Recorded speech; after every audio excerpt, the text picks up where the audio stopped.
Sir నమస్తే. శ్రీమాత్రే నమః. సార్ ఒక 3 months నుంచి ఎక్కడ చూసినా అంబానీ గారి ఇంట్లో పెళ్లి వేడుకలకి సంబంధించిన న్యూసే వైరల్ అవుతోంది.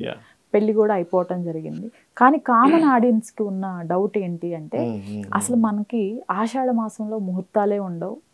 ఏవైనా చిన్న చిన్న మంచి కార్యక్రమాలు చేసుకోవాలన్నా కానీ వెనకే అడుగేస్తాము. అట్లాంటిది ఒక 5,000 కోట్లు ఎంతో సంథింగ్ అంత ఖర్చు పెట్టి వాళ్ళు ఎలా పెళ్లి చేశారు అనేది అందరికీ ఉన్న డౌట్. మీరు అన్నట్టుగానే నన్ను కూడా చాలా మంది అడిగారు. ఓకే, ఏమండి ఇక్కడ మనకి మౌఢ్యం అంటారు, ఆషాఢ మాసం అంటారు, చేయరు కదా మరి అక్కడ ఎలాగా అంటే దీనికి ప్రాంతాన్ని బట్టి మార్పు ఉంటుంది. ఉత్తరాయణం దక్షిణాయనం మనకి ఎట్లా ఉండదు. ఉత్తరం వైపు ఉండేవాళ్ళు, నార్త్ సైడ్ వాళ్ళు, దక్షిణం వైపు వాళ్ళకి చాలా తేడా ఉంటుంది. ఇప్పుడు తమిళనాడులో చూడండి, అమావాస్య మంచి రోజు వాళ్ళకి. మనం అమావాస్యకి ఏమి మంచి పనులు చేయం, అంటే శుభకార్యాలు చేయం. వాళ్ళకేంటంటే ఈ మౌఢ్యం అని ఆషాఢ మాసం అని చూసుకోరు. వాళ్ళ ఇది వేరే ఉంటుంది, మనది వేరే ఉంటుంది కంప్లీట్గా. మనం ఉదాహరణకి అటు సైడ్ వెళ్ళి జీవిస్తున్నాం అనుకోండి, అది పాటించాలి. మళ్ళీ అక్కడ వాళ్ళు ఇక్కడికి వచ్చారనుకోండి, ఇక్కడ జీవిస్తున్నారు, ఇది పాటించాలి. శాస్త్రాల్లో ఎలా ఉందంటే మనం ఏ ప్రాంతంలో ఉంటే ఆ ప్రాంతానికి సంబంధించింది పాటించాలని శాస్త్రం. ఓకే, ఇప్పుడు చిన్న ఎగ్జాంపుల్, ఇప్పుడు ఇది అంబానీ పెళ్లి గారు అడిగారు కదా, అలా కాకుండా ఇప్పుడు ఎగ్జాంపుల్ ఇక్కడ బోనాల పండుగ ఉంది.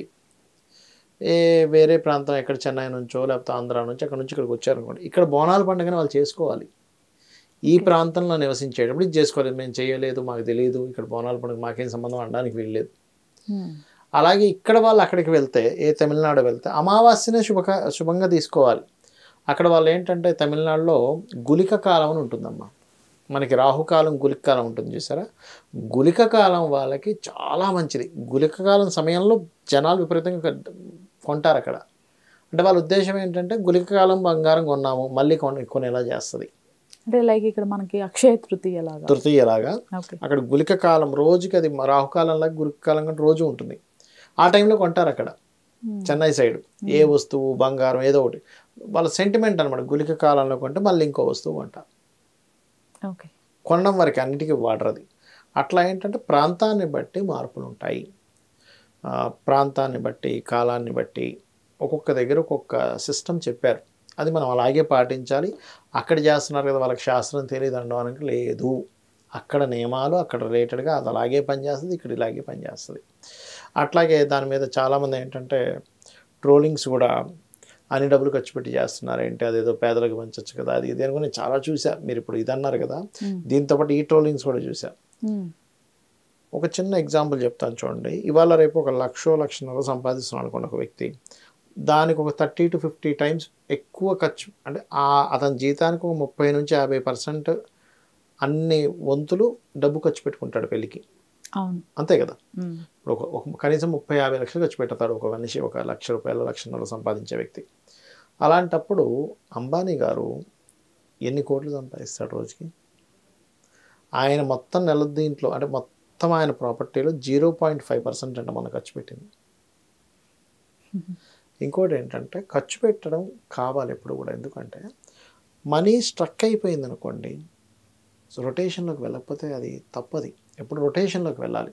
దానివల్ల ఖర్చు పెట్టారంటే దాని అర్థం ఏమిటంటే ఎంతోమందికి పని దొరికింది అక్కడ, వర్క్ దొరికింది అక్కడ. ఆ వర్క్ దొరకడం కానీ, భోజనాలు చేయడం కానీ, ఇవన్నీ కూడా చాలా మటుకు దోషాలను తగ్గిస్తుంది.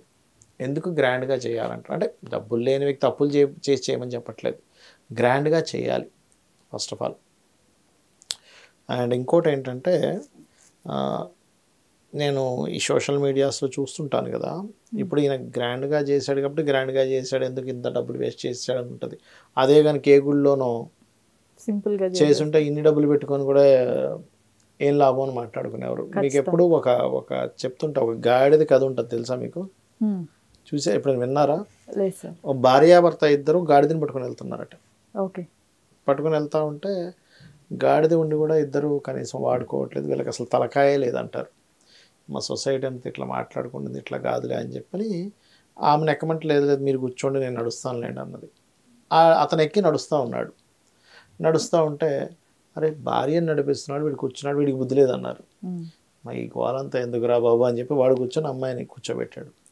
వీడు అసలు భార్యా బాధితుడు, ఆమె మాట చెల్లేటట్టుంది, వీడి మాటని చెల్లేటట్లేదు, అందుకే ఆమెని ఇది చేస్తే వీడు నడుస్తున్నాడు, వీడు చేతగానోడు అని అన్నారు. ఈ గోలంతా ఎందుకని ఇద్దరు ఎక్కి కూర్చున్నారు. ఇద్దరు గాడిదలా కూర్చుంటారా గాడిద మీద అన్నారు. అమ్మ ఇది ఎక్కడ గొడవరా బాబు, ఈ గాడిద వదిలేస్తే పని అయిపోతుంది, కానీ గాడిదని వదిలేసారు ఆఖరికి. గాడిదని కూడా వాడుకోండి రాదన్నారు జనాలు ఆఖరికి.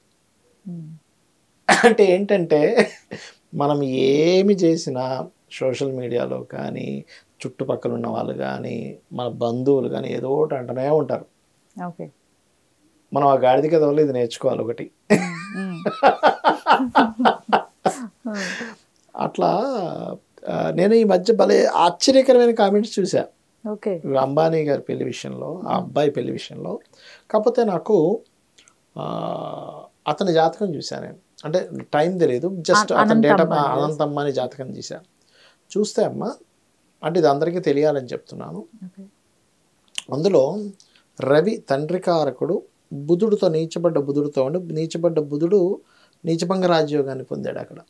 తండ్రి బుధ ఈజ్ బిజినెస్లో, ఇతని జాతకం తండ్రికి ఎంత సపోర్ట్ చేసిందో అనిపించింది.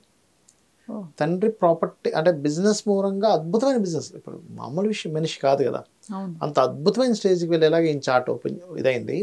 ఇంకోటి అందరూ కూడా కొంతవరకు బాధ కానివ్వండి ఏదైనా వ్యక్తపరిచేది ఏంటంటే ఆయనకి హెల్త్ బాగోదు అని చెప్పని మార్కెట్లో మనకి చూస్తుంటాం, వస్తుంది.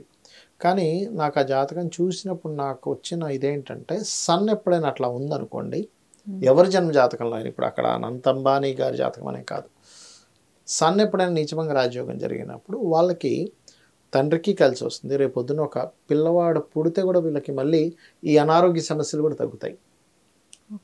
అంటే ఒక్కొక్క జాతకంలో, అంటే నా పర్టికులర్ చార్ట్ చూశాను కాబట్టి ఈ విషయం నేను మీకు షేర్ చేస్తున్నాను.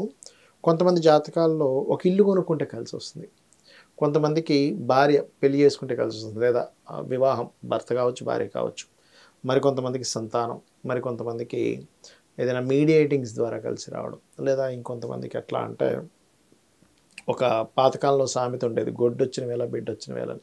ఒక ముహూర్తం చూసుకొని ఒక గోవుని తెచ్చుకునేవారు, అది వచ్చినప్పటి నుంచి బాగా కలిసి వస్తుంది. అట్లాగే ఎప్పుడైనా సరే లైఫ్లో ఒక పని జరిగినప్పుడు దాని యొక్క పాజిటివ్ ఇది వస్తుంది వాళ్ళకి, కాకపోతే అది వచ్చే టైము దానివల్ల కలిసి వచ్చే యోగం ఉండాలి. అలాగా నాకు ఫస్ట్ ఆఫ్ ఆల్ ఏంటంటే అది టీవీస్లోని మన యూట్యూబ్లో చూసినప్పుడు పాపం ఆయనకి హెల్త్ బాగోదంట, అయినా సరే ఫస్ట్ ఆ అమ్మాయి మీద చాలా ఇది అనిపించింది. ఎందుకంటే వాళ్ళు ఏమి చిన్నోళ్ళు ఏం కాదు, ఏదో డబ్బులు చూసి చేసుకున్నారనడానికి. వాళ్ళు కూడా మంచి ఫ్యామిలీయే, మెర్చెంట్, రాధికా మెర్చెంట్ ఎవరైతే ఉన్నారో ఏదో భేదవాళ్ళు ఏం కాదు, ఏదో ఈయన డబ్బులు ఉన్నాయని చెప్పి చేసుకోవడానికి. మంచి ఫ్యామిలీ, మంచి డాన్సర్ ఆవిడ, బాగుంటుంది కూడా పని, కురూపి కూడా కాదు. ఇప్పుడు అమ్మాయి బాగోలేదు చేసేసుకున్నాడా, అమ్మాయి డబ్బు లేని అమ్మాయి చేసేసుకున్నాడా, అమ్మాయికి మంచి క్లాసికల్ డాన్సరు, మంచి తెలివైన అమ్మాయి, అంత గొప్పగా ఉంది చేసుకుందా అంటే మనం ఫస్ట్ ఆ అమ్మాయిని కూడా అప్రిషియేట్ చేయాలి. అంటే అమ్మాయి వాళ్ళ ఫ్యామిలీలో ఏం చూసింది అని అనిపించింది నాకు. అట్లా ఏంటంటే